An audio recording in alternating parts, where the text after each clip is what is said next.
Bueno, vamos con otro comentario. Esta pintura es de las más famosas de la historia del arte. Se trata del matrimonio Arnolfini de Jan van Eyck. Una pintura de óleo sobre tabla de la pintura primitiva flamenca. Una nueva técnica, la pintura al óleo. Es una pintura de pequeño formato, de unos 80 por 60 centímetros aproximadamente, que ahora mismo está en la National Gallery de Londres. Y es de 1434, lo sabemos porque está fechado. En el mismo cuadro está la fecha. Hay una inscripción al fondo que dice Jan van Eyck estuvo aquí, en latín, y la fecha. La técnica al óleo le permite a Jan van Eyck poner más luz, más detalle, más perfeccionismo en los detalles del cuadro, ¿no? Es un realismo muy importante para una gran novedad de la historia del arte, este perfeccionismo, este detallismo, ¿no? Y es uno de los primeros pintores que pretende retratar lo que ve el ojo humano tal cual lo ve.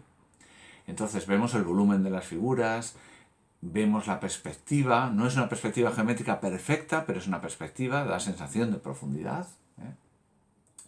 ¿Y qué nos cuenta el cuadro? El cuadro es el cuadro de un matrimonio.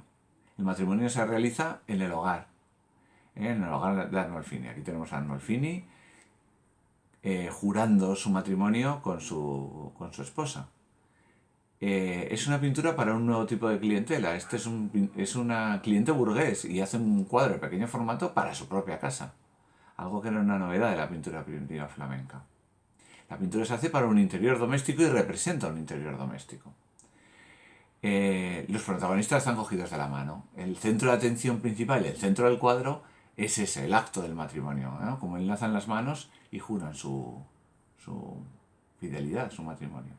Lo cual está colocado en el mismo lugar que el espejo. En el espejo están los testigos. Vemos las mismas figuras al fondo, por detrás, y dos figuras, se entreven dos figuras, una de rojo y una de azul. Una de ellas debe ser Van Eyck, porque dijo Jan Van Eyck que estuvo aquí, fue uno de los testigos de este matrimonio. El espejo, si os dais cuenta, refleja también la curvatura en la ventana. Está reflejando incluso el efecto óptico, ¿no?, del espejo curvado. El cuadro a primera vista nos parece un óleo pintado, una escena realista, pintada con pleno lujo de detalles, ¿no? Sin embargo, introducen pequeños símbolos en el cuadro, símbolos ocultos en el cuadro. Vamos a empezar a enumerar símbolos. Por ejemplo, el negro, los colores. El negro de Arnolfini nos demuestra su riqueza. Está vestido con una especie de visón pintado casi pelo a pelo, ¿no? Y el negro era un color muy difícil de conseguir, así que nos está demostrando su riqueza con esto. El verde de la mujer, bueno, el verde es la esperanza, ¿no? La esperanza de ser madre. Parece ser que está embarazada, aunque ya sabemos por los archivos de la época que no tuvieron ninguna descendencia. Así que o no llegó adelante ese parto, o el niño nació muerto, lo cual también era muy habitual en la época. El rojo simboliza la pasión, y fijaros que aquí está en la cama. Hay más significados menos evidentes. La lámpara tiene una sola luz encendida, ¿no? La luz es Dios. La lámpara simbolizaría la presencia de Dios en el acto matrimonial, ¿no? Al fondo tenemos una Santa Margarita muy, muy chiquitita, ¿no?, que era la santa de la fertilidad. En el espejo, en torno al espejo, tenemos figuras de la pasión de Cristo y la pasión de Jesús, pintadas casi a nivel de miniatura. Os recuerdo que la pintura primitiva flamenca eran pintores que se habían criado en el miniaturismo, ¿no? En la ventana tenemos fruta, algún tipo de fruta, probablemente manzanas. Eso reforzaría la idea de que están simbolizando el primer matrimonio, el de Adán y Eva, el pecado original de las manzanas. Fijaros que los protagonistas están descalzos. Él ha dejado sus zuecos cerca de la puerta de entrada y ella más en el interior, como simbolizando la actividad exterior del marido y la actividad más doméstica de la mujer. Por último tenemos el último símbolo, este perrito encantador, que es casi más expresivo que todas las dos figuras matrimoniales, ¿no? Parece tener incluso personalidad, ¿no?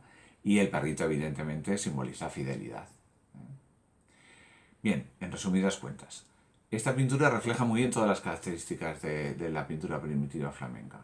Es una pintura de óleo, una gran novedad, el óleo, sobre tabla en este caso. Es una pintura para la burguesía, con cliente burgués, muy detallista, muy perfeccionista y con una simbología oculta. Una pintura en pequeño formato para un interior doméstico. Apenas tiene precedentes en la historia del arte, era una gran novedad. Pero estuvo aquí en España, la vio Velázquez. Estuvo en el Palacio Real, aunque ahora esté en la National Gallery de Londres. Evidentemente tiene cierto paralelismo con las grandes obras de Velázquez, en concreto, por ejemplo, con Las Meninas, ¿no? Es un cuadro que conoció Velázquez, la luz que entra por un lado, el espejo al fondo, las figuras que interactúan con un fondo que no vemos, ¿no? Evidentemente es un precedente, la gran obra de Velázquez. Así que una obra muy, muy importante de la historia del arte, tanto en su técnica al óleo como en todo su significado y su realismo. Y con esta gran obra nos despedimos de los primitivos flamencos. Hasta luego.